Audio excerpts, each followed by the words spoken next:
Assalamualaikum warahmatullahi wabarakatuh. My name is Anandia Zalfa Yunavisa. You can call me Zalfa. My student ID is 156 and now I'm gonna storytelling about some legends from Sumatra. Long ago, there are many tigers in the forest of Sumatra. The tigers have always stolen the villagers' cattle and fight them.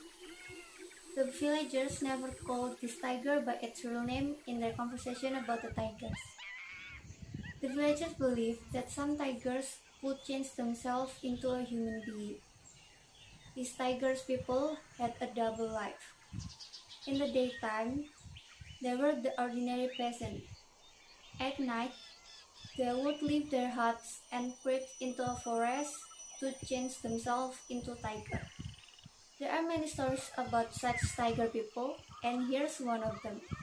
Once, there was a salesman who used to travel from village to sell clothes. One day, he was on his way on the road, and he carries big bundle of beautiful fabrics, sarongs, and headscarf. Finally, he arrived at a crossroad. After a while, he decided to choose the left road. He thought that a good road would lead him to real and generous customer in the village.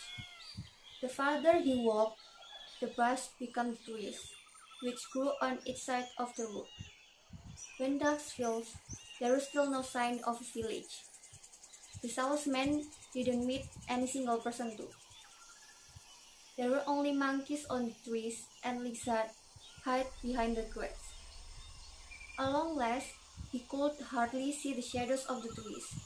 It started to be dark in that forest. Then the salesman saw a big house. When he knocked the door, an old woman opened the door and asked what he wanted. He said that he wanted to sell clothes, but he couldn't find any village. The man asked if the old woman allowed him to stay in her house. He just needed for one night, because the forest was full of tigers. He was afraid if those tigers would eat him. The old woman felt sorry for the salesman, but he couldn't do nothing. She said that her husband, brother, and son were all tigers. If they found the salesman in the house, they would kill him. The man felt frightened, and he didn't know what to do.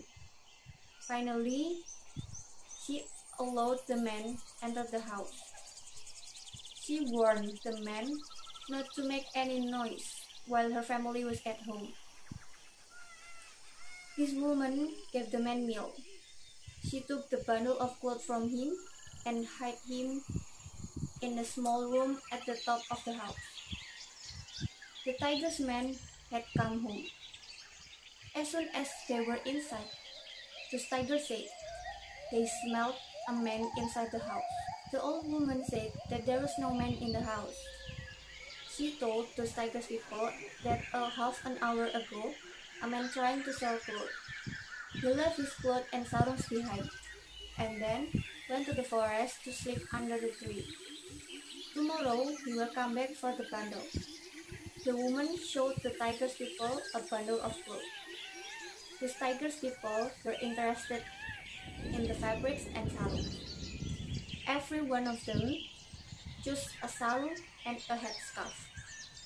These tigers paid for those things with the big pieces of gold, since they didn't have money at all. After dinner, they decided to go back to the forest to look for the man and frighten him. It would be fun to scare the daylights out of him, they thought. The next morning, the old woman woke up the man. She told him to go as fast as he could before the tiger's people came from the forest. She gave him the pieces of gold. The old woman showed him the nearest way to the village. The salesman thanked the woman, then he walked away as fast as he could. When he looked at his bag, he saw that gold. He found that they were worth 1,000 times more than the clothes the tiger's people had bought.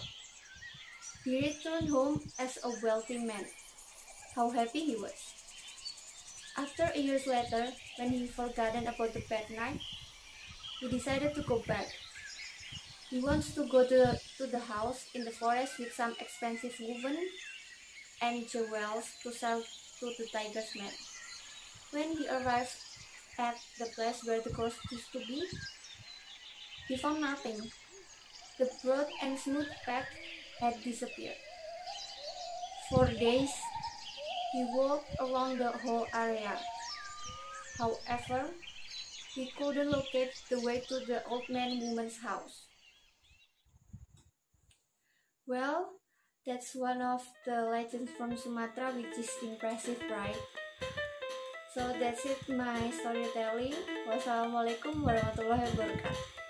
Bye-bye.